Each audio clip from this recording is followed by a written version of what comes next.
Do not begin a diet as a diabetic or an insulin-resistant individual without understanding the role that hunger plays and the very real danger that is present when you're in a caloric deficit. Here we go.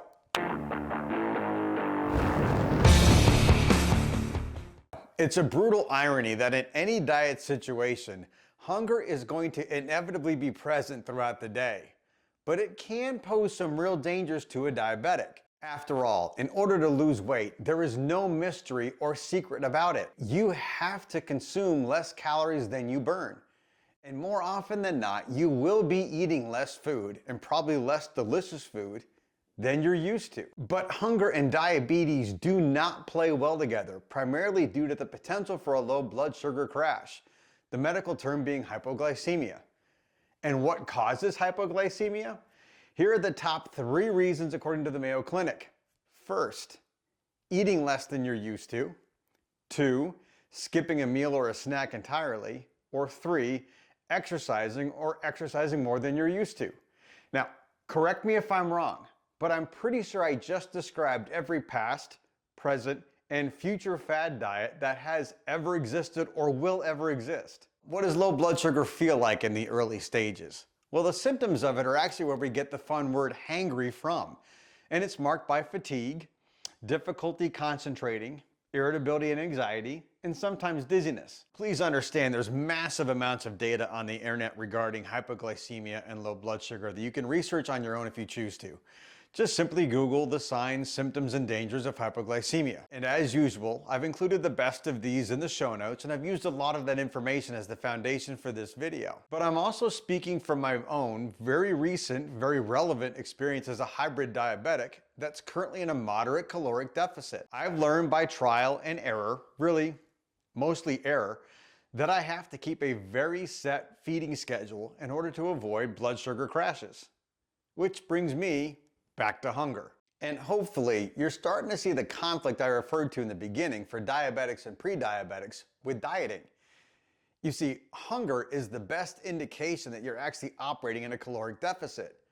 But hunger is also an indicator of lack of food, which is the biggest precursor to a blood sugar crash. So how exactly does a diabetic navigate a mild caloric deficit safely? Well, the answer to that question is 2 main components. And the first of which is the diet that you choose, and the second one is the macronutrients you make sure you reach every single day. As for diets, I'll keep this short, and you're welcome to challenge me in the comments if you disagree. But all diets, regardless of the name or the plan, when broken down into the most simple form, all have one thing in common, and that's a caloric deficit. But 2 somewhat recent fad diets that I can confidently say have no place in a diabetic's meal plan are first, intermittent fasting, and second, its evil twin, the 1 meal a day diet.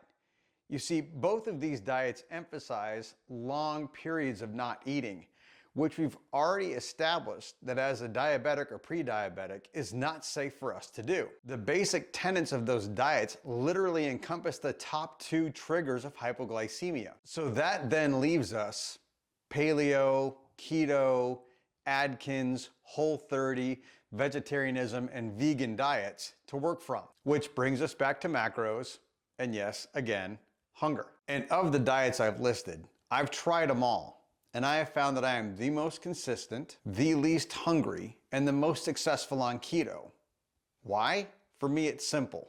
The emphasis on whole foods, healthy fats, and a substantial amount of lean proteins combined are the 2 most hunger busting of the 3 main macro ingredients. And I've learned that I'm very comfortable in a caloric deficit eating around 200 grams of protein across 4 to 5 small meals every day, with a smattering of healthy fats included, along with a few of the greens that my wife happily forces me to consume, which rounds out the 21 to 2,400 calories I eat per day.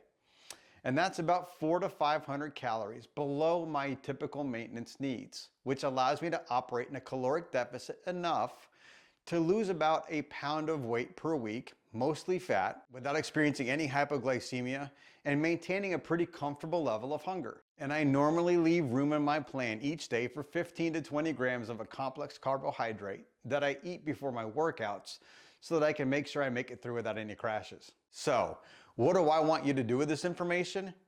Just be smart. Understand the pros and the cons of the plans that are out there and experiment with them. Again, hunger is going to be present regardless of the plan that you choose if you're truly operating in a caloric deficit. You'll just need to try them and see which one you think is going to be the most sustainable for you over the long term, and hopefully keep you from ending up at the Golden Corral on a 2-week bender or until the Golden Corral staff actually kicks you out.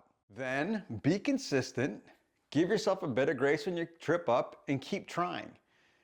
And if you're a diabetic or a pre-diabetic, please know this: losing weight is the only way that you can begin to regain control of this disease. And it can be done. I used to be 250 plus pounds with a BMI in the mid-40s, a ripping food addiction, and a deep-seated love for anything that involved bourbon. It's amazing what nearly dying from those two things can do to motivate you to actually make a change. And you can get a glimpse of what I'm talking about in the video that I'm going to link in the end. So if you've made it this far in the video, thank you for watching.